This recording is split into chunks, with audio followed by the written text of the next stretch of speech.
Councillor Owen Jackson has given his apologies for running late. He is on his way, and Councillor Oliver has been sent the Teams link to Zoom to Teams in for this morning. I will start with Karakia. Kia hora te marino, kia whakapapa punama te moana, he hurahi, mā tātou e te rangi nei, aroha atu, aroha mai, tātou I tātou katoa, hui e, taiki e. And that says, may peace be widespread, may the sea be like greenstone, a pathway for all of us this day. Let us show respect for each other, for one another, and let's bind us all together. Great way to start off this morning's LTP presentation, where we're looking at the latest model of the draft budget. My name is Vinci Belante, for those watching online, LTP project lead. And I'm going to invite everybody around the table to please introduce themselves for our online viewers. Thank you. Councillor Alan Booth. Kia ora, Councillor Sally Parker. Councillor Stacey Scott. Good morning, Councillor Scott Shannon. Good morning, Councillor Michelle Pye. Stu Piddington, Councillor. Good morning, Mayor Nigel Bowen. Good morning, Andrea Rankin, CFO. Good morning, Nigel Trainer, CEO. Okay, thank you. During the course of this morning, we will be having other LTP project officers coming to the table to actually speak to various bits relating to the LTP policy, our engagement plans, and the consultation document.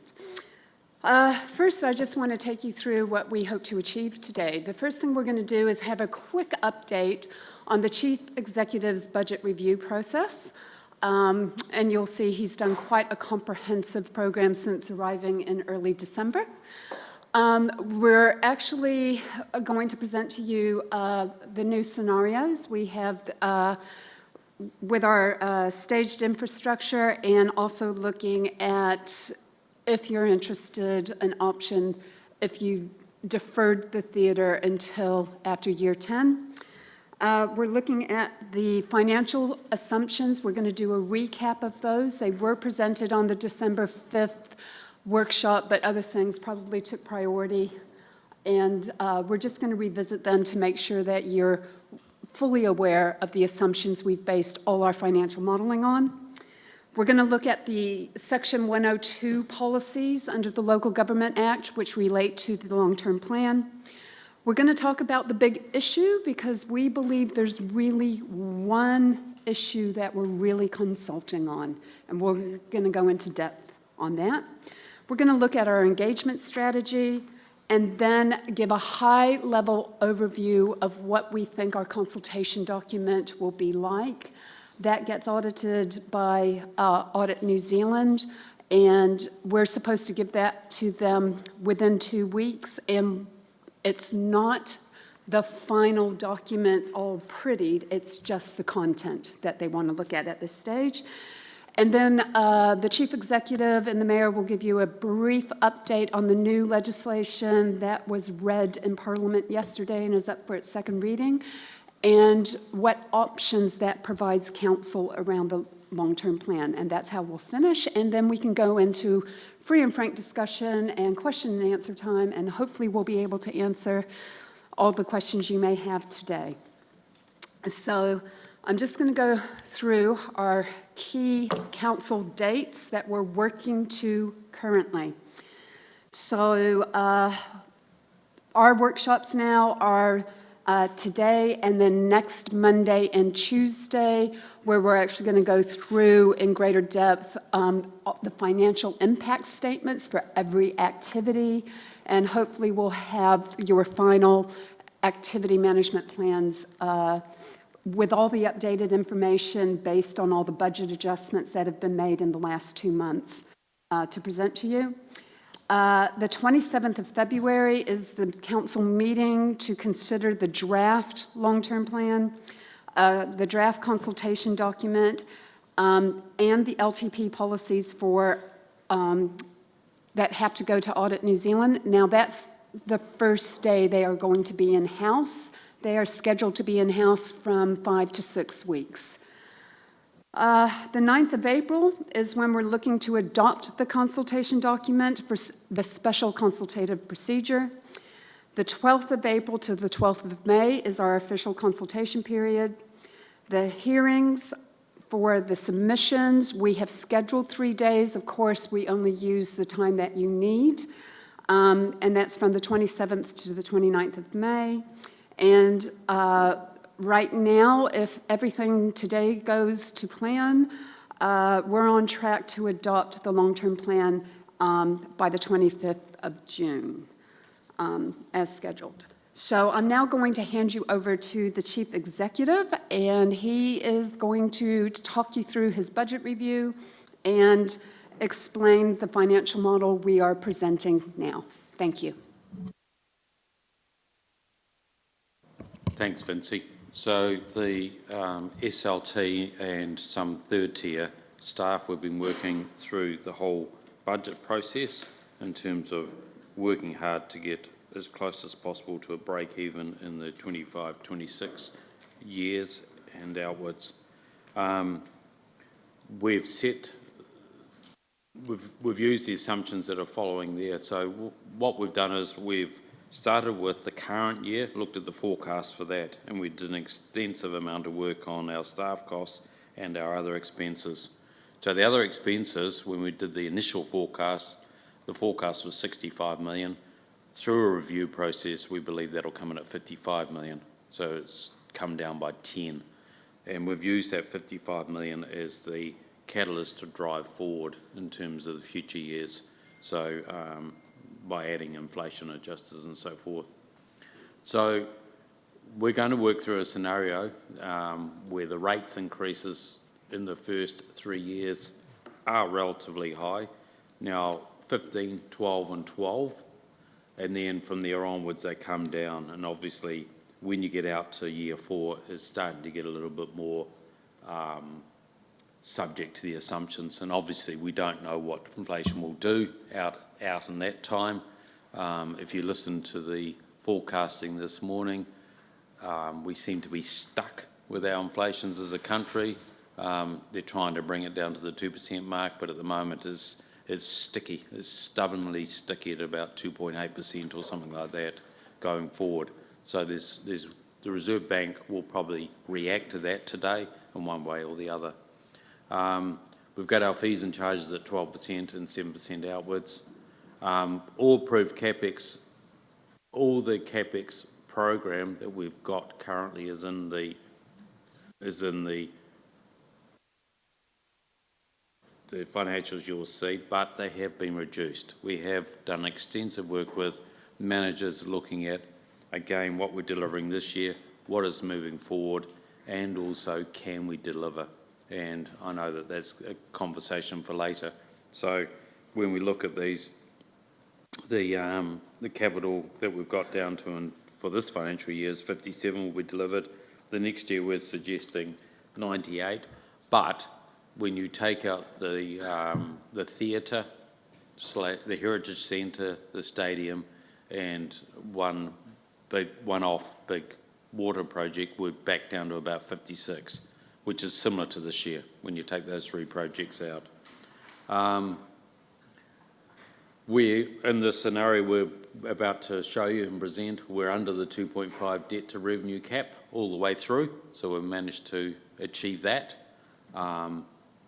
And there is headroom if there was something come up on the tune of about 60 to 80 million going forward, and that could go up even further. So right at the moment, this is the financials we've got.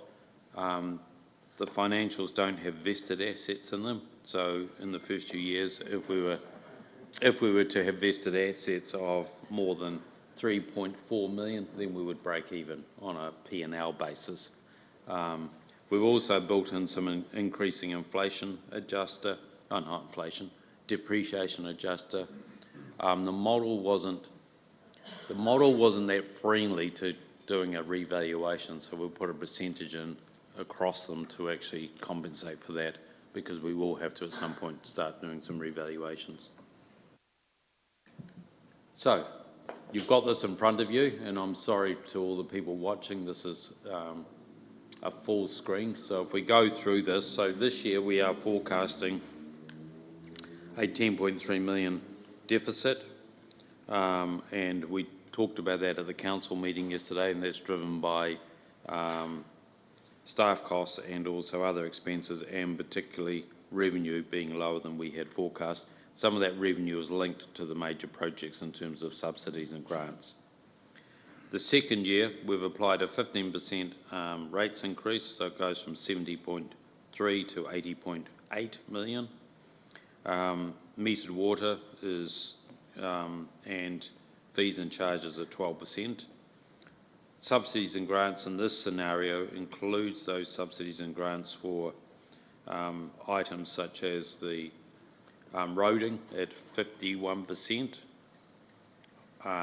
the theatre stadium and some other smaller ones. Revenue, we've increased the amount of interest revenue due to the interest rates.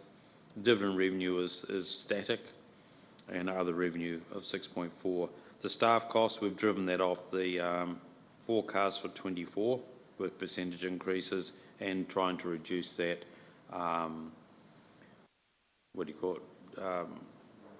vacancy factor. Finance costs are driven off the borrowings with an average of about 5%. Would that be about right, Andrea? First 3 years. First 3 years, 5.5. After that. And then 5 after that. 5.5 for the first 3, and then So hopefully that gives us some room to move in that. Depreciation is driven off our CapEx program for the first year. Other expenses is driven off the forecast plus some additional items in inflation, and that gives us a deficit of 3.3 in that first year. And as you can see, the capital is 98.6, and the main drivers of that is 29 for the Theatre Royal. I can't remember the amount for the stadium. It's about 7, and we've also got 7 in for some Geraldine Water, plus the stock standard infrastructure capital. Biggest components of those is water and roading. So that gives us a borrowing debt ratio in that first year of 2.06. Now, the assumptions going out are sort of listed there, and what it shows is that in year 3, we return to a surplus, and our debt ratio peaks at 2.45 in 2029 on this plan. And then on further down, the headroom to 2.8 is 98,061,069. On this model in 2027, we're funding 100% of our depreciation as the depreciation is set there. 2027, so we've got 78% funded in 25, 89% in 26, and that is simply a reflection of those deficits. So that 100% of depreciation funded is obviously subject to any sort of revaluation that might come along, and we need to talk about that at some point as well. Okay, so those numbers are actually starting to come together relatively well. Now, some of this is a top-down. We know the bottom-up will need adjusting, and we're going to go through that exercise to make sure they're both balanced.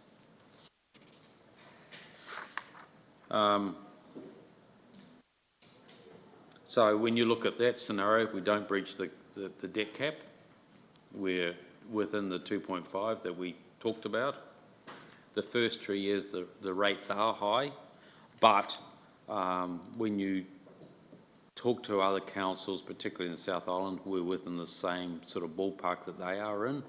And this is, in my mind, a catch-up from previous years' low rates. And if we're to get our overall finances in equilibrium, we may have to face these rate increases in the short term to come back out for a longer term lower rate process. Delivery of CapEx in year 1, there's debate in the organisation as to whether it's deliverable or not. We're relatively confident it is, because if we get the tick on the Heritage Centre, then that is ready to go come June. So everything is lined up, ready. We've got, and obviously after sign off of the detailed plan and so forth. The stadium, we're going to go to the market for an EOI, so again, that should be on track. And the only ones that are probably at risk is any slippage around probably water in terms of the planning and getting supplies in on time. But we're also confident we can do that. I've grilled Andrews, both Andrews, quite significantly, and they're confident they can deliver.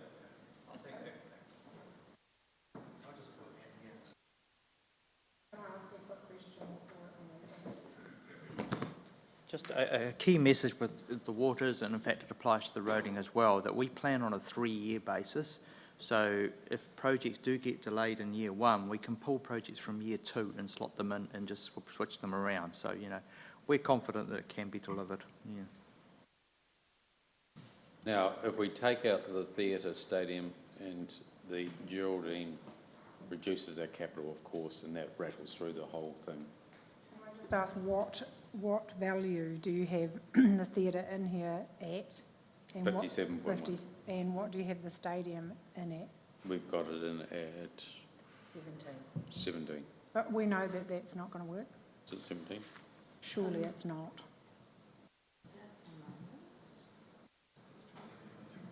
Well, it was 28.5, then it was 23, and if you go into 17, we might as well. 23.5. 20, oh, thank you very much, Andrea. But that's over like 3 Giving me a years. heart attack then. That's over 3 years. 23.5.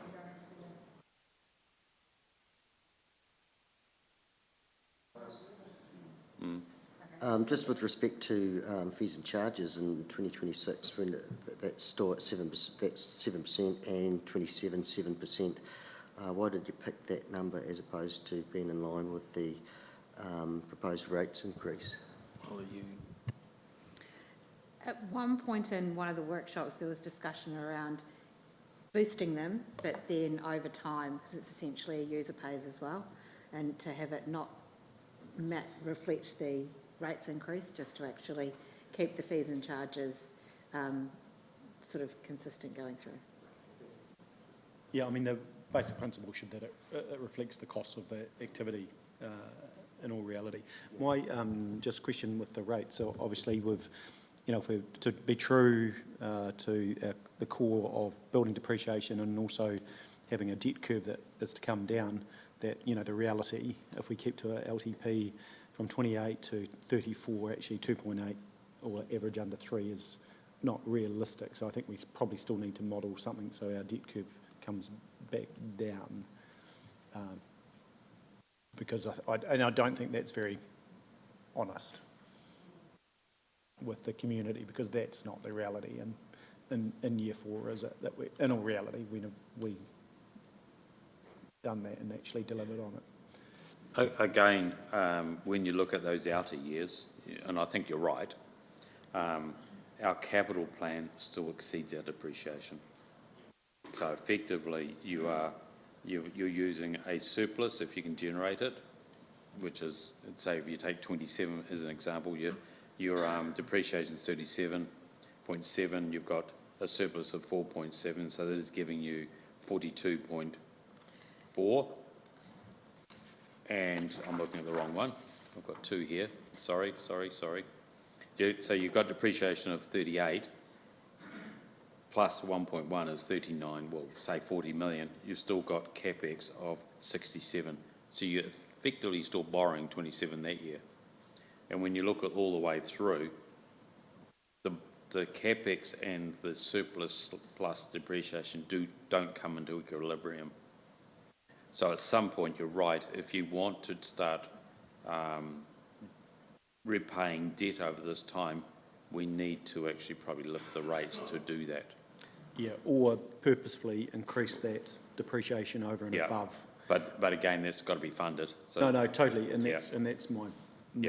And I think that depreciation does need to be worked on in the for the year 4, because we know we've got a number of assets that are probably, they are undervalued, and while they're undervalued, the depreciation is undervalued. Because I think that's, if you look at it over a 10-year period, and we know how much costs increase in a 10-year period, unfortunately, you know, that's probably the line to me that needs more attention, because we only grow depreciation from 34 mil through to 43 mil. And- Yeah, exactly. And that's probably something that we as a council need to put some thinking into. Yeah. I just have a question about the fees and charges. With the other expenses, you applied an inflation factor to that. So what was that figure going along? Because wouldn't you apply the same percentage to fees and charges increase, because that is the cost of what delivering that service is? So in the first year, we applied a 5% increase to other expenses. And then in the outer years, we've used the Burl adjuster figure, which is about 2.9. There was a slide further down showing what the percentages are, which is never correct, but that's the norm for an LTP. Yes. And probably not too far away from what you're doing with the fees and charges then. Yeah, and hence that's from 2028 outwards, it's used the Burl adjuster plus a 0.5% increase. So that's where the 2.8, 2.7 comes from. So it's actually just using the Burl figures that we've used for other expenses at the same time.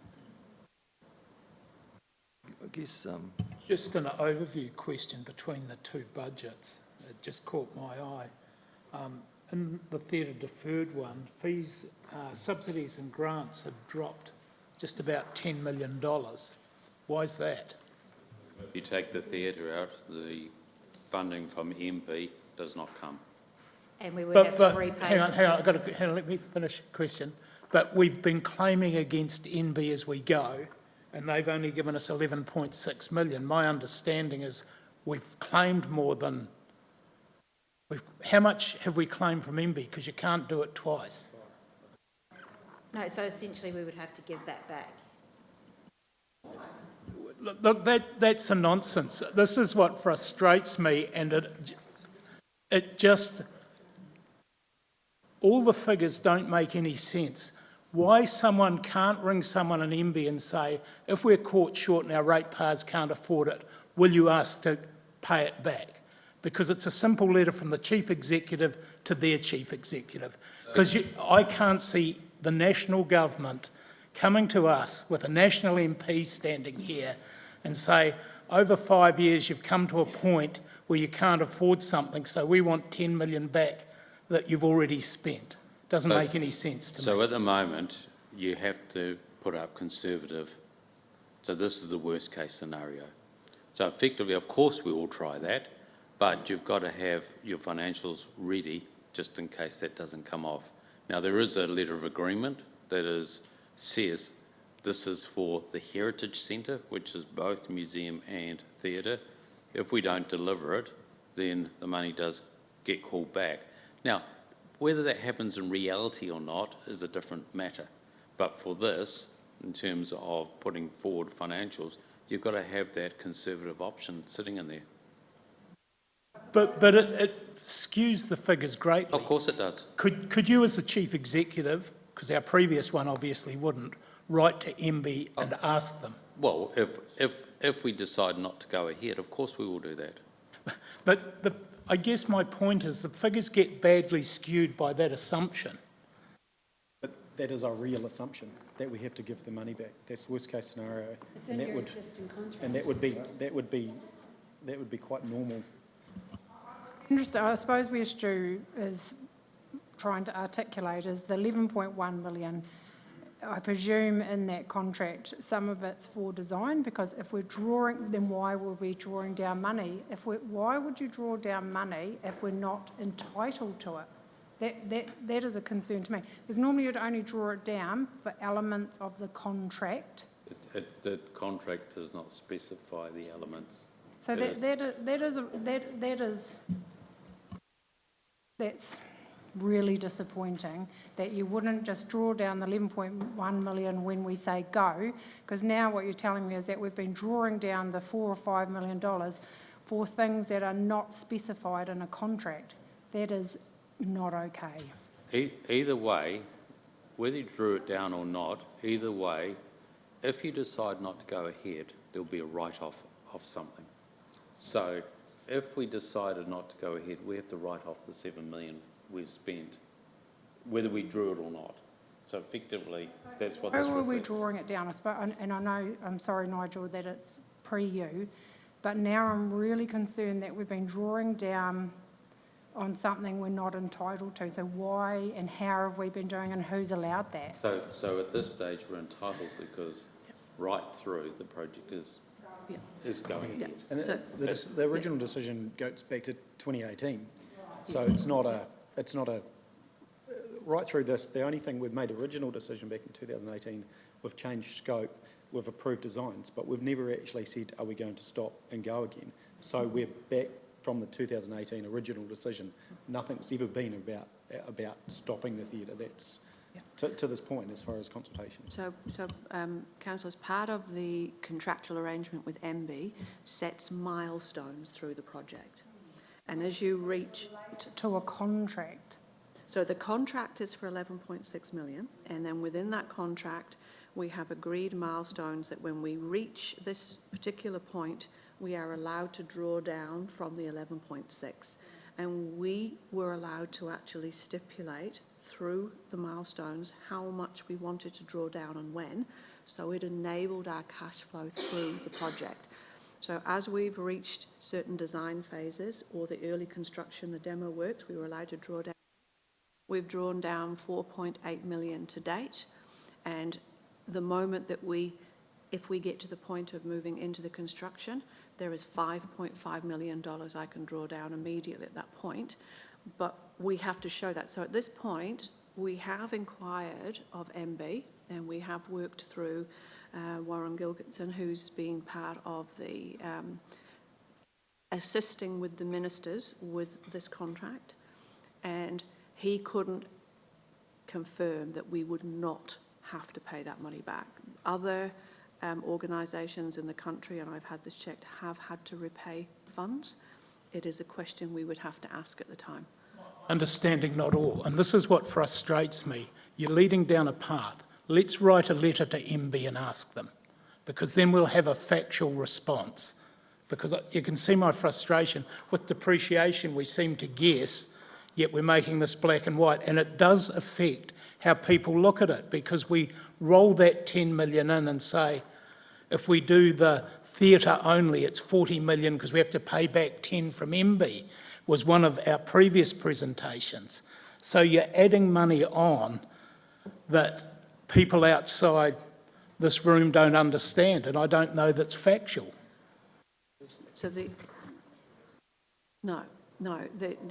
conversation with Warren, who was representing the ministers and MB, was you would ask at the time of the decision. At this point, he would have to go to I've heard all 3 this before, Nicole. What I'm asking is if the chief executive, not conversations with people that have attachments to MB or might be contracted to them, No, just he to works for say, them. well, have you got that in writing? He attended a meeting with the Mayor and our previous CE and myself, and actually spoke to us about the complications of what we would do and what we would have to do and what the process would be if we reached a point where we weren't going to go ahead. So we haven't got anything in writing. Well, I would suggest that we minuted that meeting. I have that on record, but we don't have a letter, because it has to go to 3 ministers with an official request from us of what we're actually going to do. So if you would like a letter to go to the ministers to indicate that we may either stall the project or then... Yeah, I would, because if we stall the project, that also falls outside the letter of intent, doesn't it? No, because it gets ahead of democracy. I'm sorry, you can't do that. And it needs to be a decision of council. It's very clear in the contractual arrangements, if we are not meeting milestones or something is going to happen at that point, we have to inform MB via our official process. And that's what we would do. And we have informed them when we had a delay, and we got a variation to the contract, and it was extended with new milestones to meet our new timeline. And that's where we're currently at. I think through you, or there was no chair, I think the timing of that letter is really important. Okay, I think but right my at the moment- frustration remains that we Yeah. put 10 million in, Look, I understand that we that. don't know whether it's, I understand that. My point of view is there's no way we want to pay it back, but the timing of when you ask is critical. okay. Yeah. But it does deflect, because we don't put depreciation in further out, though we know it's coming, yet we put that in. So the figures to me don't mean much then. The figures are right on a conservative view. What's in the contract? The challenge that I'd put to the entire group is that we've got to be careful that we're trying to create a narrative, and that's what it feels like at the moment. We're trying to create a narrative for not doing something. This is not the point, it is not where we make decisions, but it does feel, Councillor Piddington, to me, that that's the line that you're pushing. And I would say at this point, you're almost conflicting yourself out of that conversation. I totally disagree with you, Nigel. What I'm trying to get is an accurate figure so we can tell the ratepayers what this thing is going to cost. And that's all I'm trying to get. And the numbers just don't... And later on, we'll be showing you what that will cost and what the increase Okay. of the ratepayers will be. We've got all projects in shows us what, and I suppose the most important number that concerns us is that borrowing ratio, and it is saying we stay under 2.5. Obviously, when you take the theatre out, we're further below that by the 40 million we don't borrow. Okay, 40 plus. So effectively, you're still over 2, but you're below what we've got, and it's about 0.2. So your ratios, instead of being in year 1, 2.06 is 2.11. And then it comes down to 2.09, 2.07, then goes back up to 2.16, 2.21, 2.21, 2.2. So you're around that 2.2 mark with the theatre out. With the theatre in, you're hovering around the 2.45. So you are starting to punch up against that 2.5, but we don't breach it. Now the bigger conversation, and I think we've got that coming later as to the two models, but the bigger conversation I believe that needs to be had is getting that depreciation up to what it should be in terms of the revaluations. What will that do to our cost structures in terms of requiring additional rates and or fees? And how do we get that to break even so we can retire debt? To me, that's the bigger plan, is getting how do we retire debt? And that affects both of them. Both are in the same ilk there.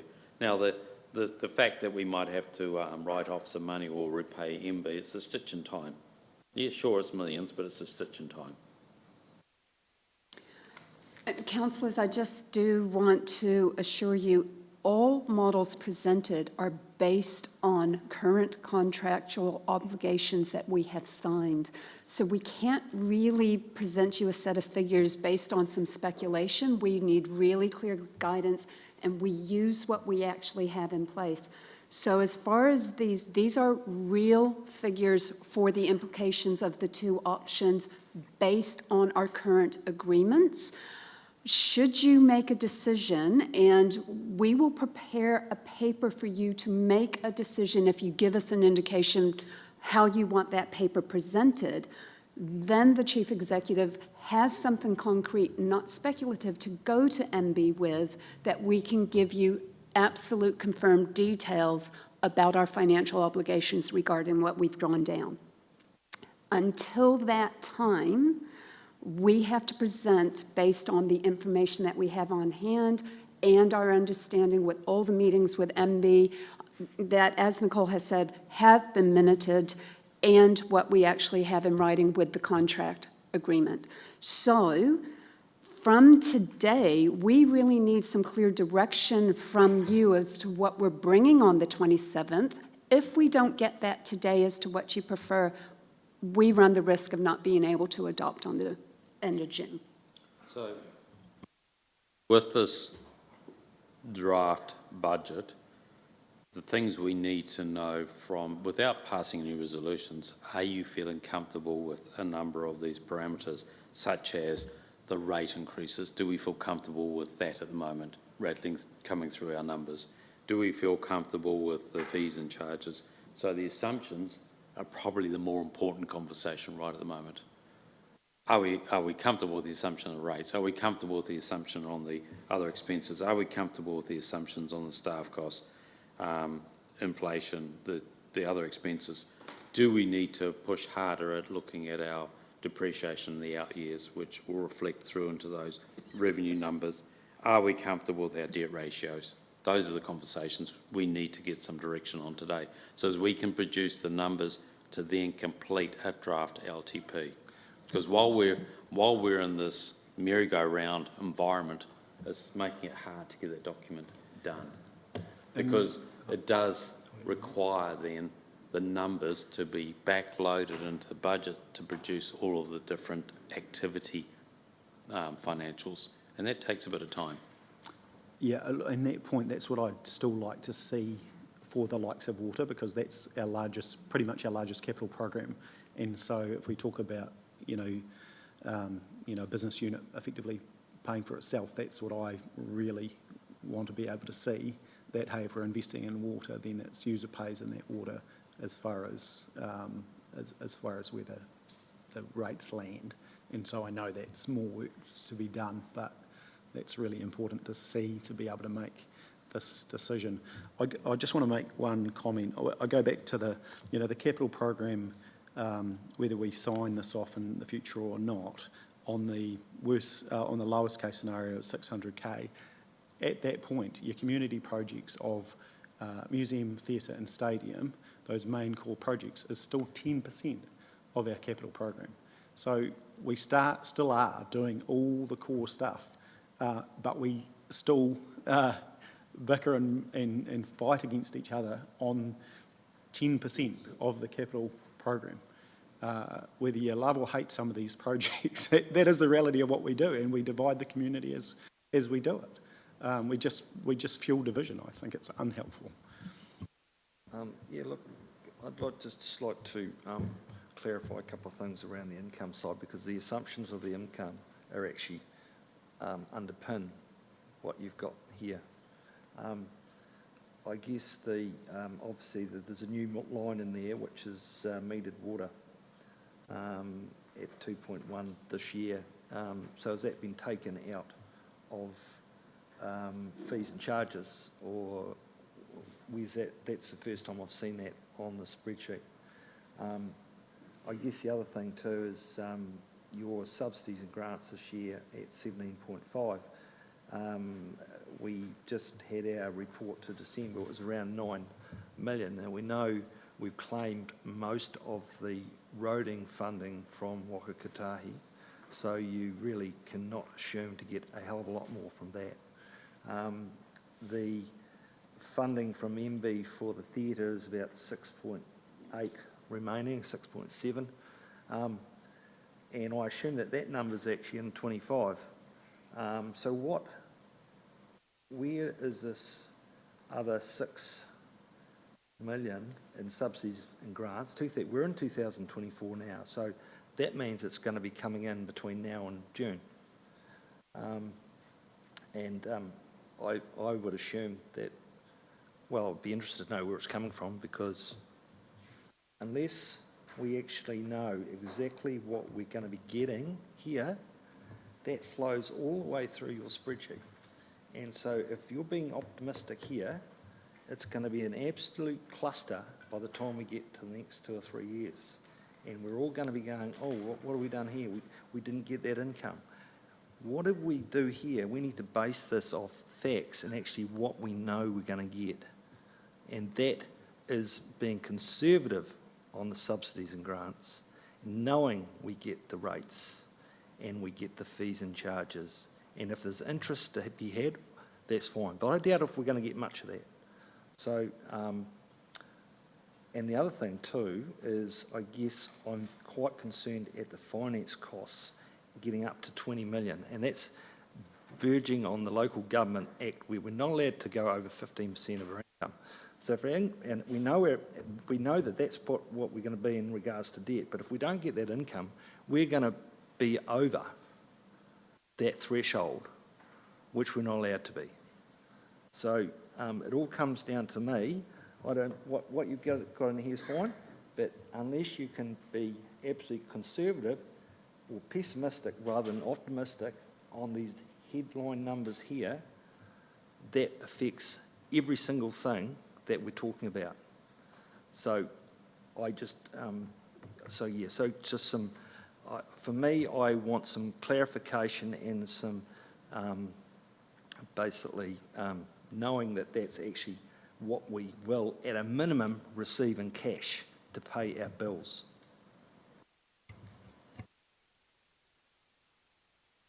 Councillor, if you're actually talking about knowing for certain exactly what we're going to get from NZTA Waka Kotahi, that's a tension every LTP year because of the different financial years. So we never know until after we adopt what we're really going to get. This is a question for our CEO and our CE.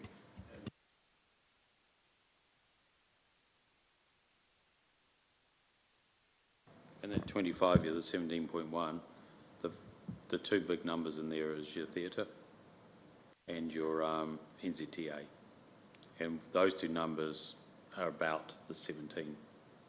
So you get about 9 or 10 for the NZTA, and then you've got 5 for the theatre, so it's about 15. And there's some other ones as well. On the 24, we've redone the forecast, so do you want to talk to that? She's got the numbers in front of her. So the 17.5, we've got NZTA, just operational funding. There's Parks and Recs of 1.5 million, subsidised roading of 10.5 million, waste minimisation of 900,000. We've got we do have a grant in here, or a Theatre Royal. We can print it. I can print it out for you. The 17.5 is made up of. We've just seen some. Yeah. Yeah, I know, but what you just mentioned, talked about, you haven't received. But why do you think you're going to receive that? I mean, we normally only received about 13 million, and that's been basically, and we know that's coming in because we're getting funding from NZTA when we spend money on roading. So what you're saying now, I want to know will be in our bank account by the end of June. So that's all you need to tell me. Oh, I thought you wanted the number, the breakdown. But if you don't want the breakdown, do you think we'll get it? I'll print it out so that it's in black and white. There's the Theatre Royal, there is 1.5 million there for the Theatre Royal, which is unlikely to receive. Yeah. And then there's a $500,000 grant for Aorangi Stadium, which is to do with, Andrew Dixon's walked out the door, better off funding associated with that. And then there's a 1.5 million for Parks and Recs, which is also better off funding. Yeah. And then the rest are just our standard Waka Kotahi subsidies. What is that number for Kotahi? She said earlier. 10.5, and then there's a 1.2 million additional. Yeah. As I say, we need the money to pay the bills. And you've just told me we're probably not going to get 2 million of that this year. So that number there should actually be 15.5. So why is it 17.58? This is what I'm getting at. Do not be optimistic. It has to be pessimistic, and it's got to be real all the way through.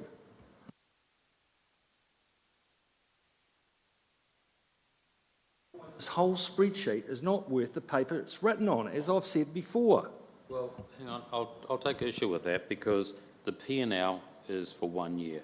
So if you drop that to 15, just means that deficit will go up to 12. Then when you hit the next year, you start again with your P&L. The only difference that will cause is your borrowing will go up by 2 million, so your ratio will go up slightly higher, but you still will not breach. And some of that money that you're talking about is a timing issue. So like the 1.5 for the theatre, you will then get it in 25. We haven't double budgeted it, so if you take it out of 24, we will put it into 25. So that will actually reduce the deficit there. So it starts working out. These numbers aren't perfect, okay? These numbers are assumption-based, and as we firm up the assumptions, they get better and better, okay? So from 27 out, those numbers are really dominated by the assumptions. And I'll tell you now, the assumptions will be wrong. They will be wrong. But the first year, 25, we should, is pretty good. Yes, some things might shift from 24 to 25, but it's more a timing issue. Can I just ask with the assumptions, with your expenses and to some degree your fees and charges, other income, I'm not sure where you show it, but have you just increased on an inflation basis, or have you actually gone, we will have a new theatre, Royal Heritage, based on this model, and that's going to cost us an extra, whatever your business plan says it's going to cost us to run a year, and added that in as well as adding the inflation factor? Or have we just done an inflation factor all the way through, same with the stadium? So with the theatre and the Heritage Centre, in the years 28 outwards, there's been a work done around what potential revenue and operating expenses associated with that. So that's been included in here for that first year, and then inflation just on the years after that. Yeah.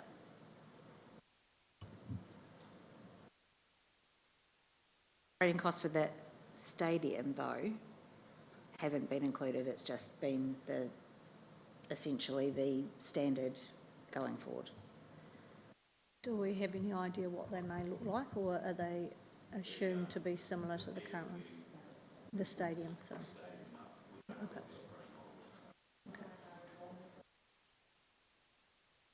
Whereabouts did the metered water come out of? Which Dylan? rates? The assumption is the stadium will be run as it is now, because we do run it, albeit, yeah.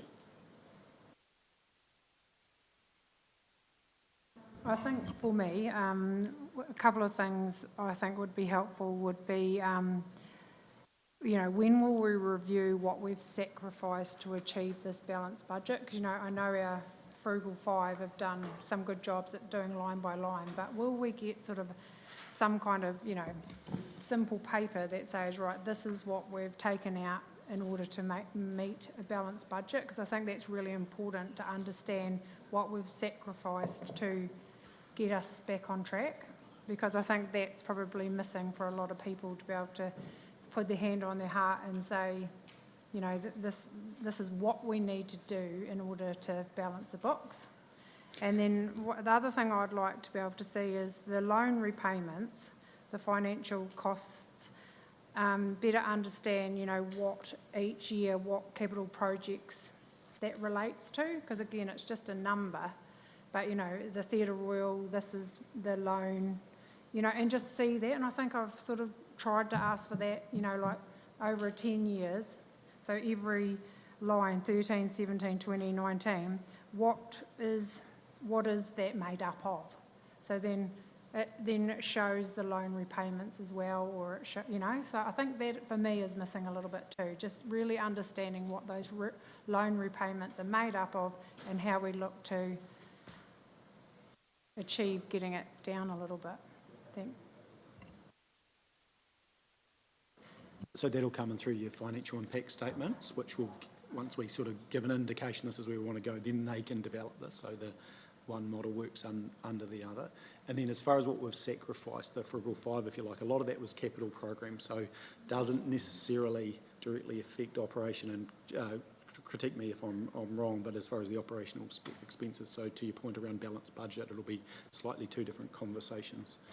I think for me, it's like, I know this is a really simple analogy, but if we went Parks and Rec, we're only going to mow Ashbury Park twice a year. I need to know that when I walk my puppy dog on a Saturday, I'm going to be knee-high in grass and I can't find my dog. I just, it's just, I know that's way too simple. But do you know what I mean? Like, I need to be able to feel I can communicate to my community We and say... haven't made any of those, a change of level of service in that regard. Yeah. Yeah. I know, change of capital program, but not change of operational program. At this point, councillors, we have not changed levels of service, so we've looked at where we could actually make adjustments, because if you change levels of service, that's a new conversation that we actually have to have. Because we've taken this top-down approach to actually meet your budget requirements, we're still to work through the real impact on some of the activities, and that's the work in progress for this next week.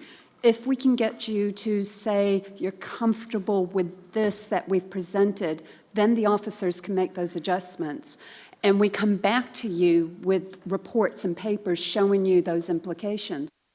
If there were some cuts to some CapEx projects, if there was ongoing OpEx as a result of those adjustments will flow through.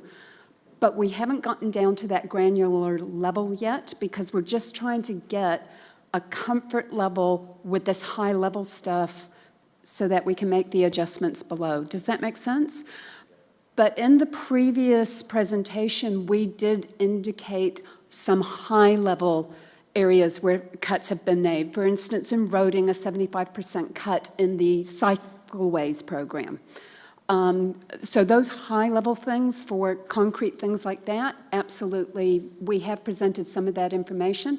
It's not just one list. It was like multiple slides depending on the area. We could probably compile a list, but it's not going to be a discrete little shopping list, because some of those activity programs are actually quite nuanced and complex. So it's not like we can just say, we're only going to mow the park once, unless you've decided that that's what you want to do. Just a question going back to depreciation. I'm just a bit concerned on the all projects in, is the headroom 28-29 is only 12 and 8 million, and we haven't included revaluation of assets through there that could be several $1 million, which just narrows the headroom down. No, because that doesn't flow through your capital. So effectively, if you lift the depreciation, that was the conversation we had earlier, you have to lift your rates to keep the P&L in balance. The headroom is on your borrowings, and you would need to actually make sure that you don't create a deficit there. Now, the headroom to 2.5 is 12, but to 2.8 is 59. So you can go up to you've got 59 headroom to 2.8. So effectively, if we lifted the depreciation through some sort of revaluation, the 2.8% for your rates and the 2.8 for your fees and charges would have to lift. Are you done? I just kind of wanted to go back to the bigger issue you alluded to before, because when you have a look at this, we may have a balanced budget in that we're, breaking even, but we don't in the fact that we're spending far more on capital projects than our depreciation plus any grants that we receive for those capital projects. And I'm not normally afraid of debt, but to go from 200 million to 416 million, it shows that the whole model is broken. And if we just go back to spending, and I'm just thinking about how the community need to understand that if we just spend depreciation plus capital grants, we won't even do our basic roading and water, will we? Correct. But we can't just carry on borrowing money and doubling debt every 10 years. Correct. So effectively, why we are in this position is because for decades now we have not revalued our assets. Our assets are way undervalued. which means the depreciation figure is way understated, which gives you a false sense of security because you're applying rate increases just to balance the profit and loss. But you are not putting the cash aside to replace them, or not sufficient to replace them. That is the position we're in now. Now, this is not the making of us. This is the making of decades of administration and the way the accounts have been put together. And that's a national problem because every other council's got the same problem. So effectively, in the 80s when they did the local body reform, my understanding was we were going to enter into a revaluation regime. It didn't happen. Yeah, and I get that we're not alone, but I still don't think that just borrowing more and more and more money without a plan of how to repay it, our next generation are going to thank us for. And I'm not sure that's a problem we can solve in this room, but it is something we need to think about. But it probably, what it leads itself to is going back to real basics and working out what are the basics we must do to keep the infrastructure going of the district. What are the things that we could stop doing?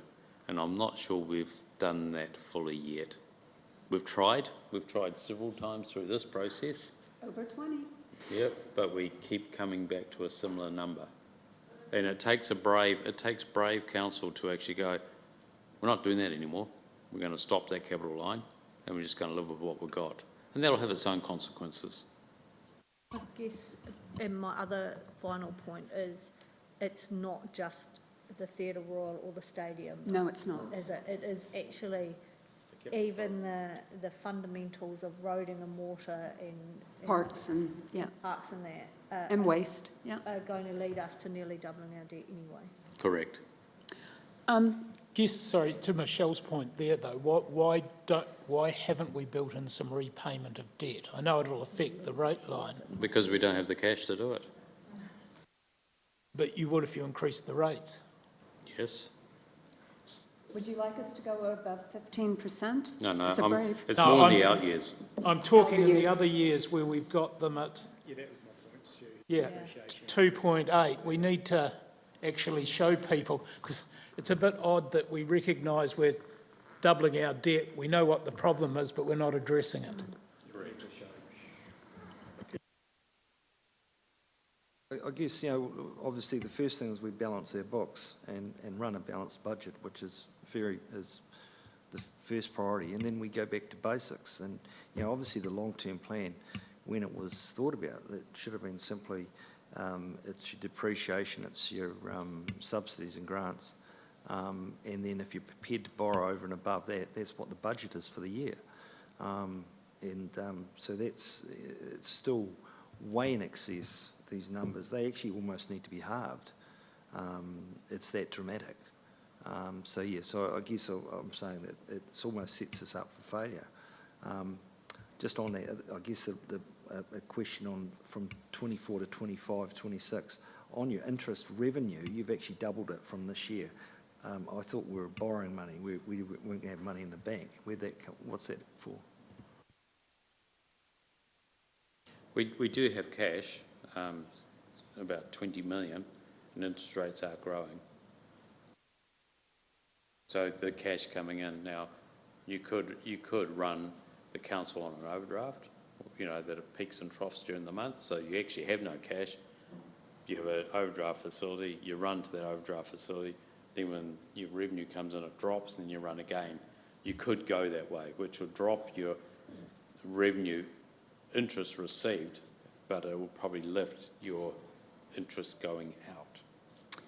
So it's a case of what is the best balance there. That means you're getting 18% for your 20 million on term deposit. How much is it? Ending that.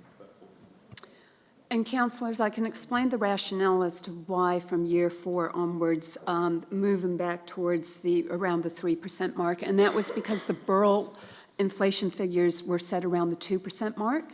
And to your community, we projected, keeping in mind that trying to project something from 4 years onwards is a little bit of crystal ball gazing, but we rely on those Burrell figures that we use as our base assumptions. So we were trying to align to that, because modeling the 6% going right through, we were ending up with a surplus of around $78 million, which, yes, you can use to pay off debt, no problem with that, but your community might have some objections that you're rating at a much higher rate than the projected rate of inflation to pay off debt, and we look at that intergenerational equity factor.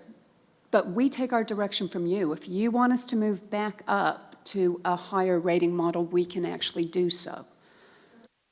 Problem, we haven't stuck with inflation. So, you know, I think the community would want to see us repaying debt. Yeah, You know, and I agree with you, and I think there's a presentational issue with these accounts. Because if you look, say you go out to 2034, it shows a $10 million surplus. But actually, sitting in the fees and subsidies is probably $10 million of NZTA grants that goes straight to capital. So that money, that 10 million surplus just equals that. So actually you can't repay debt with that 10 million because it goes straight down to the capital. So effectively, we've got to somehow present it that our core profit and loss in 2034 there is actually break even. If there are other, in that 16 million subsidies or grants, if there are other ones that are related to capital, then you're actually still at a deficit. So there's a presentational issue. Do you have that line further down that shows the OPEX available for debt repayment?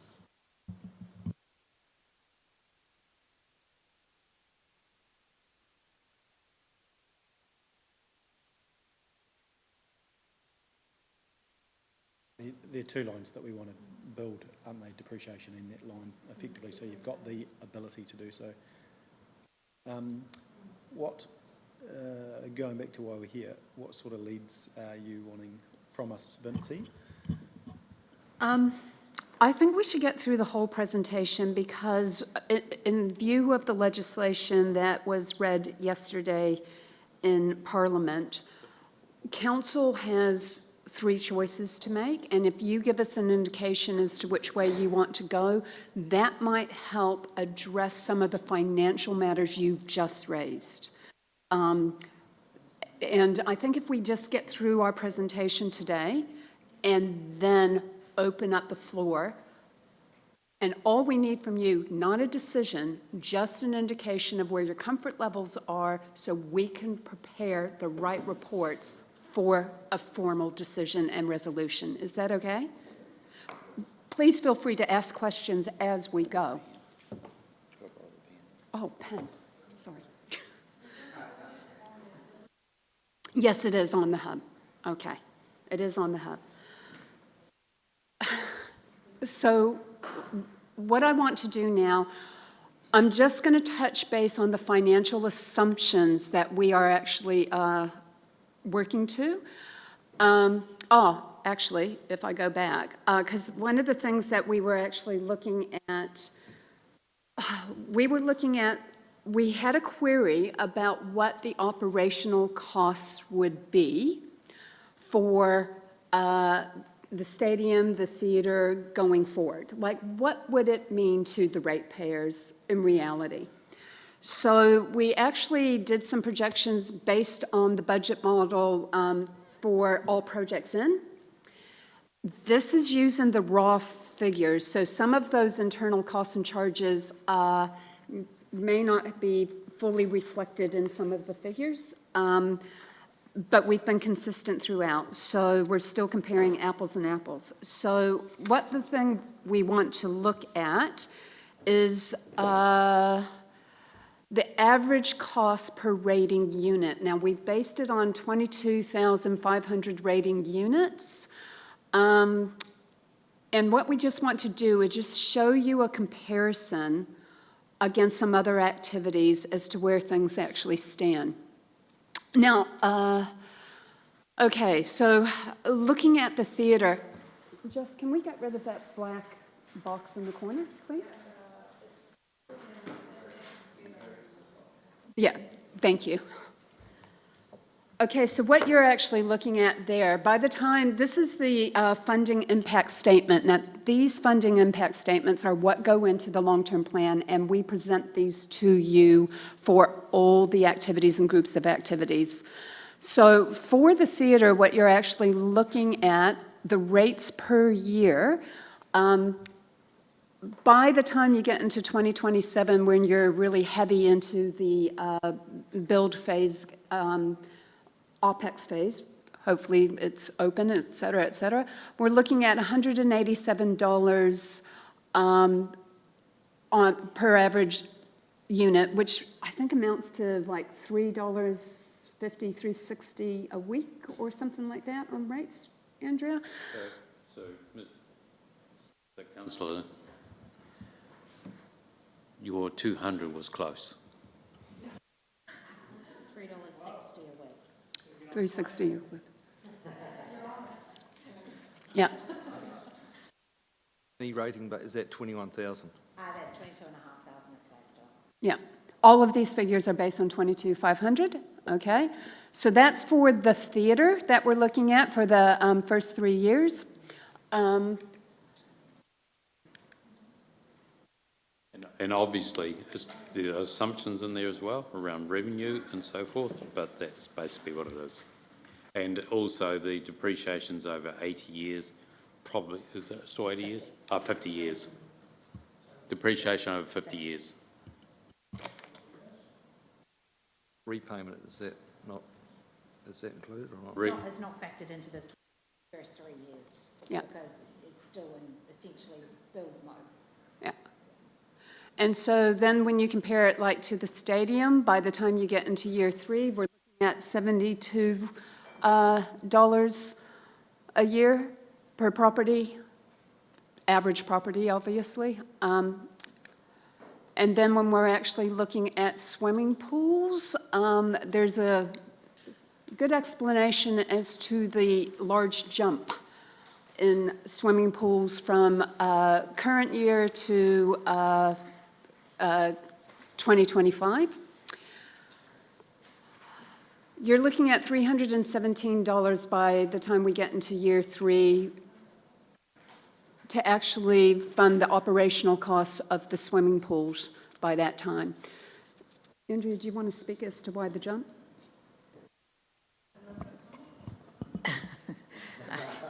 No Olympic swimming pool. In 2024, there is essentially other departments have been subsidising the swimming pool. This model has not taken that into consideration for 25, 26 and 27, but essentially it's being subsidised by other units. Yeah, that's true. 25, 26, yeah. And that's what we're presenting to you, to the true cost, because we haven't made those internal adjustment figures. Democracy, this is running you people. This is actually how much it costs ratepayers for you to exist around this table. We're already paying that. We're already paying that somewhere else. So we're going to have to add Sorry, that on. we're paying that somewhere else, I'm sorry? Change between now and 24. The cost now and the cost in 24 won't be that much difference. Which one are you talking about? The costs are the same, but they're being subsidised by others. If you take the subsidy out, the true costs are shown. And it's the same for you. I mean, So it was obviously subsidised by other business units, and now we're seeing it Yes, in one business yes. unit. So those will be have some savings in those other units, I assume. so to run the council as a group, by the year 3, you're looking at $250 per rateable unit for that cost. Okay, libraries, you're looking at almost $240. But as you can see, those internal costs help to offset some of these, but these are the real costs that we're actually looking at. Parks and Rec, Sorry, back to the theatre. That includes the museum and the current museum? yes, it includes the decision that has been made. Yeah. Not the Not existing existing. theatre, museum, that has Museum. its own operational model. That, operation model at this point in time, Yeah, which is modelled in here. So depending on what you decide, so in the full overall council has the museum status quo, Yeah, and it also has the new heritage hub. So then the question is what of the old museum are we still going to keep going? Obviously, those staff costs will transfer over into the heritage. there's opportunities for, So there's some opportunities for some savings Yeah. there, yes. and as you can see in Parks and Rec, by the time we get into at the end of year 3, we're looking at $381 per rateable property that it actually costs to operate that activity. Now, these are fairly low on the scale. For some activities in council, you're getting in the thousands, for what it costs per property. Like roading and water, it will cost over $1,000. I think about $1,400 or something for 1 or 2 activities. I have the breakdown of all that, but you will see this in your FISs. We will be happy to provide you all of this information for all the activities without the adjustments. But that just helps to kind of put things in perspective when we're asking about what's the real cost to the public for. and we do that with, to your point, we had the conversation around the pie graph, we do, but it's, if we can make improvements on how we Absolutely. communicate that with the public. And some of the processes that you've started, your Section 17As, et cetera, that's probably going to impact on some of these costs if there's a way to actually reduce some of our OpEx. Okay.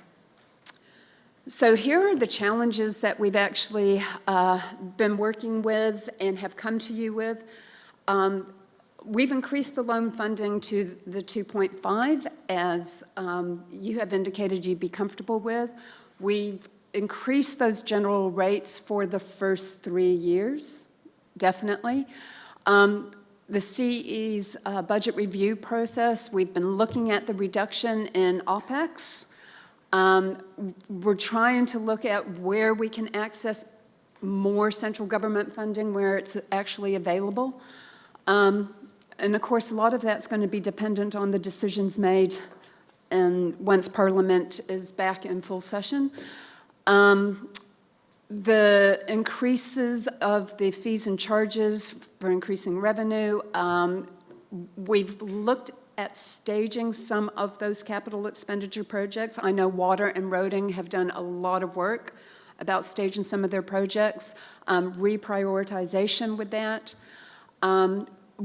We're not fully funding depreciation in the first 2 years, and we've acknowledged that is an issue and the rationales for that. Council have actually given us a clear indication they want us to look at our asset ownerships. They want us to look at our asset base and look at what we can possibly rationalize and capitalize the most value out of. That is a work in progress. And we're kind of using all of those levers to try and come up with the best budget that we can. We just need to get to a point where you say, okay, we're comfortable with these numbers so we can then model the draft LTP on for you to adopt and go out for consultation. Now, we want to present that to you on the 27th of this month because that's when audits start their audit and they expect to see it. So you're adopting it officially, really, the first day that audit's here. They're probably going to be sitting in the room watching the decision happen. And if we don't get that kind of clear indication and we have to do some more refining, we're not going to make our audit deadlines. Okay. What is the consequence of that, Vincy? You have to defer, but you have options to defer adopting your LDP. New legislation has allowed that. Okay? So there's no serious consequences punitively from a legislative point of view at all. Okay? I guess that's an important question, though, because I know everyone's worked hard, but we're making a massive decision. We got given this at 9 o'clock this morning. We actually haven't had time to digest it and look at it. So I'm concerned. I'm happy if we do make the deadline, but I'm not worried if we don't. If we need more time, we should be quite rigorous with this. Okay. Thank you, Councillor. We welcome that discussion at the end of our presentation today because I think it needs to be had. Okay. So a revised environmental scan, which was the very big, heavy document, and audit already have that. It was distributed to council. It's on the hub, and it was workshopped on the 5th of December, but of course it was overshadowed by, it was the first day you'd seen the budget. So there were other priorities that took place that day. We had updated with the Borough figures, using the local government cost index. That's the standard one that most councils use. In principle, you choose to use that, which is what we base our model on. It's not perfect, but I don't know that any real inflation projection model is 100% accurate. So audit will, they already actually have it, but they will be reviewing it and assessing everything that we present in the activity management plans, in the financial statements, and in the draft LTP and consultation document against these assumptions.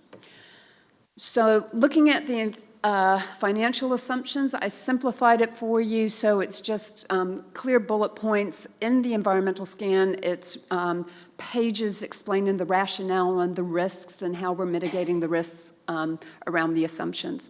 So these are the Burrell assumptions that we've used for inflation, and as you can see, even in our early years, we are rating at a much higher rate than what inflation is. But that has been explained to play catch up and to be able to do your really high CapEx work program. Interest on borrowing is assumed to be between 4.8 to 6.2. We've given a fairly comfortable variance there, essentially to allow for any refinancing that we may do. Return on investments, we're banking on between 5.4% to 5.7%. TDHL, we're looking at the stock standard $1 million dividend annually, and for forestry, nil dividends, because of course that goes in cycles as you sell it. So, okay, moving on to the next one. Sorry, can Oh, I sorry, going back, yes? comment, because we all bring this up, that the Burrell index's assumptions are the problem with our finances, aren't they? You know, we don't use CPI, which is wrong for us. We use Burrell, which is actually wrong for us, but we're encouraged to use. And, you know, I think the risks coming through in one of the papers yesterday was escalations and contract prices still 15 to 20%. So it's just not, the assumptions just aren't real. So this is our problem right through. And then we get to, you know, to deficits, as Councillor Booth reminds us often. How do we put the right assumptions on, and how can we do that legally to get us where we need to be? Legally, you actually indicate to us what assumption model you want us to use. Most councils use Burrell because they're the industry standard, and there's very little competition to Burrell.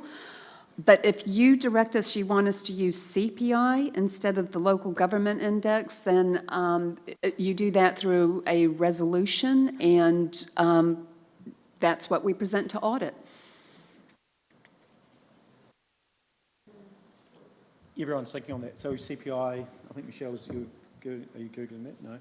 Yeah. No. Are you? Yeah, we just... Can you get sorry. My question was going to be, can you get an auditable forecast of CPI that we can rely on, that the auditor will sign off though? Because where do we get that information from? That's what I was Googling. I'd have to go to audit and check, because I don't know of any councils who actually do it, to be honest, but Can we we can check. Can we present that to audit and just get John's view Yep. of it? Yep, Okay. we can, I'm meeting with audit, what's today, Wednesday? I'm meeting with audit on Friday, I can absolutely ask them. Because I'm sure he'll have opinion that would. Yeah, And he'll be that's- free with it. yeah. Yeah, well, but I mean, I'm sure he would be supportive that we want to be as accurate as possible. Yeah. Yeah, absolutely. So I will come back to you on Monday. We'll be able to send around an email, if that will help you, councillors. Well, Monday, we're meeting again, so I'll have an answer. Okay? Great. Okay, I'll move on to the rest of the financial assumptions, where we're actually looking at, we think our funding sources are actually going to be pretty consistent. We can't see any new pot of gold on the horizon at this point in time. We're assuming that our FAR remains at the 51% at this point in time. We're saying that our costs will remain relatively stable over the LTP period. Of course, those can change on the turn of a dime because of some natural disaster or international event, whatever. We're saying our rating base, we're assuming a modest increase based on our growth projections, but where our growth is actually going to happen is more smaller housing units as a result of the growth in older demographics downsizing. And of course, you do have economic growth here, so there can be some more growth in rateable properties through commercial properties and industrial growth, yeah. The credit availability, we're saying that we'll still have competitive credit terms and that they'll be obtainable from the financial markets that we actually have. Landfill aftercare, we have an assumption that work on vulnerable closed landfills, once we finalize that risk assessment, will increase your restoration costs, but there's very little material change to Red Roof landfill because it's monitored so closely. Our ETS, our emissions trading scheme, the price for the New Zealand units is currently projected to be $79 in year one, and the assumption is they will continue to rise thereafter, but of course we can make those adjustments through the annual plan if we have anything different. And we're working on a capital delivery assumption of 100% because of the intense work CapEx and infrastructure have gone through to ensure deliverability and enhancing their project management to make sure we can deliver the projects that we're saying we're going to do. Okay. Are there any questions about any of those, councillors? Just with landfill aftercare, we highlight that, but why don't we highlight EQC-prone buildings that could be a larger figure over time once we get the assessments? So just a question why we'd highlight a landfill but leave another obvious large figure out. We can add that figure if you want to, but it means that you legally will actually have to have provision for that in your financial model, which I don't know that we've made huge provisions for EQ restorations, repairs at this point in time until we have all those assessments and have an idea of what they are. Yeah, I agree with Councillor Pennington in that it will be a cost, but it's probably for the next LTP, or depending on our decision, it might be this LTP if it's... The majority of that would be capital. Yes, Majority of that would be capital, not OPEX. versus OPEX potentially, yeah, with this one, that's a good point. Yeah, but it's work in progress, isn't it, on that one, so... so it might be a financial assumption for the next iteration of LTPs. And the reality is that you can actually make LTP variations through your annual planning process if new evidence comes to light around EQ. Yeah. Something in there around income in relation to your debt cap or your borrowings, is stipulating what you're allowed to say is income and what isn't suitable for the purpose of repayments of debt. Is this getting back to vested assets? Okay. Your treasury management policy, which Brendan is going to be coming up and speaking to you about, talks about things around your ratios of debt cap, and also talks about your, well, the financial strategy talks about the debt cap, but your ratio about interest costs to income and revenue and all of that, that's actually set in your financial, in your treasury management policy.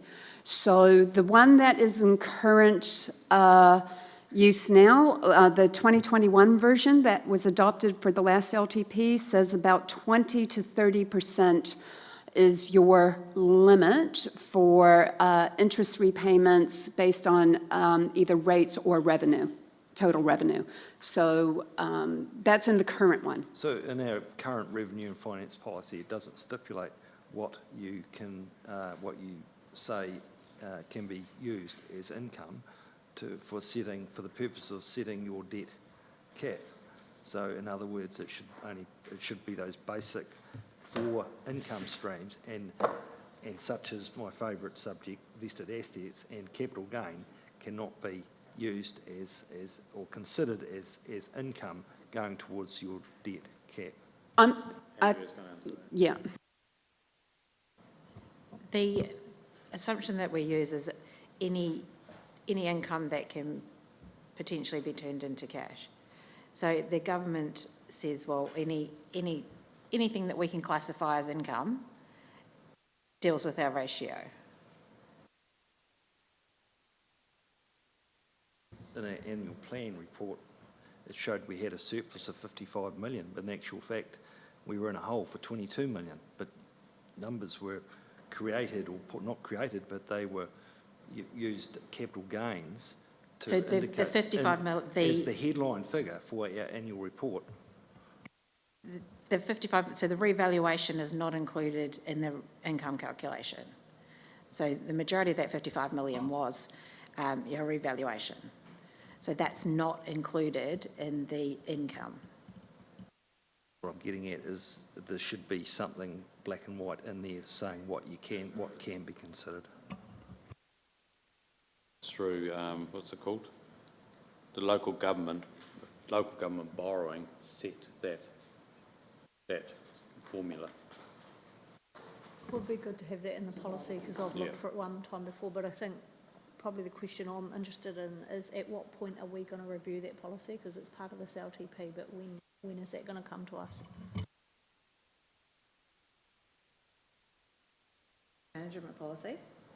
Sorry, the finance policy. Councillors.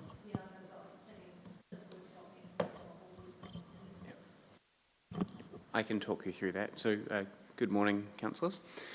So the next section refers to the LTP policies, and there is a swathe of them. These were introduced, I suppose, at a workshop in 2023, and the purpose of today is to provide a briefing of officer review and invite general discussion and questions. And then the intention is on the meeting on the 27th of February, in 2 weeks' time, that we'll be presenting the proposal, incorporating any discussion and feedback today, for your interim approval, shall we say, which will allow us to provide those policies to Audit New Zealand as part of their review and for public consultation. At the end of the public consultation period, we would then be asking council to adopt that formally as part of the LTP. So you will get several bites at it. What you're looking at today, what we discuss on the 27th, is not the final version of these policies. So what I'd like to do is go through our approach to the policies that are required by statute and run through some of the proposed changes. I'll do them in turn, but very happy to take questions as we go. Can I also at the outset just acknowledge the former Senior Policy Advisor, Bronwyn Larkins, that did a lot of the initial review work prior to leaving. So starting with the revenue and financing policy, and I'll make some introductory comments and then also let Vince and Andrea jump in as well. So the purpose of this policy is to outline how council funds its activities, and what percentages funded by rates versus fees and charges, etc., for any particular activity. It's a high-levels, principle-based document where you consider how the benefits and costs of any particular activity accrue. Are there public benefits to a particular activity, or are there private benefits? Take, for example, the use of parks versus, say, a building consent. Each activity has, we would argue, a potentially different mix of those benefits and therefore should be funded in a different way. We have not, to date, been able to thoroughly review the revenue and financing policy because we have been waiting for various budget decisions or indications to be made. However, our interim review to date indicates that we started a solid base. Yes, we are open and able to look at and take direction from you in terms of the various bands and mix between general rates and fees and charges for any particular activities, but the main couple of things that the past 3 years have indicated in terms of changes proposed is firstly, the addition of the bid targeted rate through the decision that Council made and the consultation through the CBD group to introduce that rate. So that's the first thing that we would propose to be added to give effect to the decision by Council and that consultation and their vote. The second thing is that there's been an indication that there should be an additional targeted rate for community boards to give effect to some of the strategic plans, as I understand it, that they have been working on. Separate discussion, we can have that. And then thirdly, just mainly an administrative exercise to update how some of the information and activities are presented and collated within the policy to just update, to reflect changes so that it's coherent. I'll pause at that point on this, just to let Vinci, Andrea or Nigel make any comments before I go on. With the revenue and finance policy, we had started to actually go through to try and determine on the principles-based approach the balance between what you wanted from fees and charges or what you wanted from rates, and whether they should be general rates or they should be a uniform annual general charge, or should they be targeted rates, what have you. We didn't get very far on that scenario because we started to actually look at the budget implications, and so we have gone down that track because the financials have been a priority for this council. So in our current high-level review that we've done for the revenue and finance policy, as it stands now, it allows for the flexibility because there are some variances that allow a range of percentages that we can get from either rates or fees and charges. Because our fees and charges are going up as well as our rates, the existing policy will work. So we don't need to go line by line through each one because that could potentially alter, if you come up with a different model, it could potentially alter the budget that we've actually got in front of you now. So the current policy will stand. We can review it at any time. It's really important that we do not breach our UAGC cap. You're not allowed to actually have a general charge that's more than 30% of your total income by legislation. So we have ensured that we do not breach that.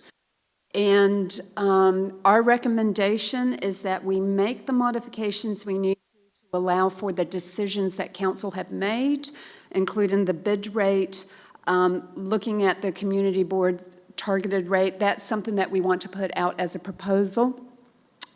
Community boards already get a targeted rate. We're just going to increase it to account for the strategic plans that they have adopted, that we can actually help deliver on some of those projects. That will be an other issue for the community boards, and people in those communities can submit on if they wish.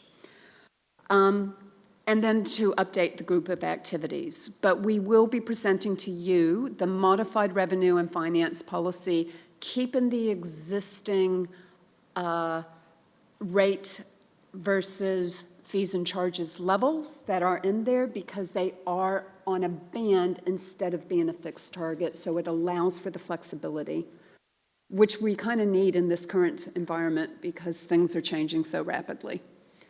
So any questions you may have around that? You will be getting a copy of the policies next week for you to be able to read thoroughly and raise any questions. And in the meantime, whilst this is a workshop, we're obviously not presenting you with handouts with the existing policies, the proposed policies, because they're based so heavily on the existing policies, they're available online. We can easily direct you to those if you want to look through a particular page or anything like that. We just didn't think in today's briefing it would necessarily be helpful to be presenting you with swathes of paperwork. My only question is, when we do read them, you first indicated, Vincey, that don't touch it, even though you didn't say it quite like that. But do you believe they are fit for purpose? Because obviously this is quite a big, important policy. So in our current state, is this fit for purpose? Yes, because otherwise it would never have gotten past audit previously, and audit do look at this. So we've done a bit of a test to make sure with the budget changes that we've made that it's still valid. Yeah, and just to pick up on that, these are amongst the most thoroughly reviewed, looked at documents in all of council, both from around this table, from that audit oversight, etc. Pointing out, though, I wasn't here 3 years ago, so this is the first time I've viewed it. Additions to the changes in 2015 Revenue and Finance Policy, there was a new clause there, the addition of borrowing as a funding source for operating expenditure if deemed appropriate towards targeting towards large projects. That was added in, that allowed us to actually run an unbalanced budget. So are we going to actually get rid of that and actually start working towards going back? I guess there's some stuff in here that's been added and changed from the prior one that we probably should be considering quite seriously. Yeah, I think, sorry, can I comment on that? Because I think when we come to, through adoption, it needs really good debate, because it's an interesting point. But if you go to an example using some of the cyclone councils whereby they've probably used a clause like that to run unbalanced budgets because in those years they've had the need. So those are the pros and cons, I guess, of those sorts of things. But your point is correct around it's allowed us to do what we're doing now. Yeah. That the auditors will, if we didn't have that in our policy, the auditors would have actually red flagged it to us as councillors, and so as we actually probably could have taken perhaps more appropriate action sooner. But anyway, yeah, thank you. Just on your point, councillor, do you have next to that a number, a clause reference, etc.? Because I think if I heard you correctly, you referenced the 2015 policy. I can't find what you're referring to in the current 2021 policy.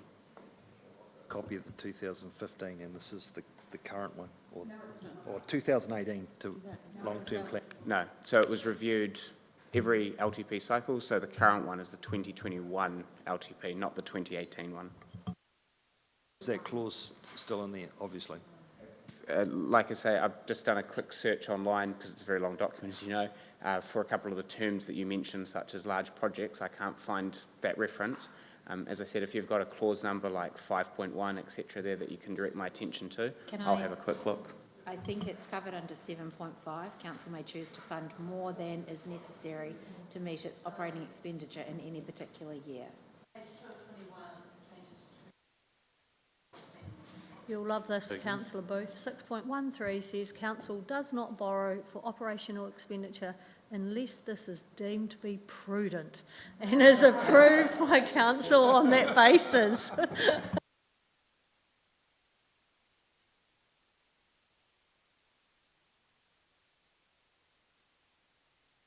Could I just ask? Sorry, I was just going to ask. No, so just checking between Councillor Pye's comments and Andrew's comments, does that answer your question? It looks as if that clause has been superseded, but I'll take a look at the 2015 version just to make sure.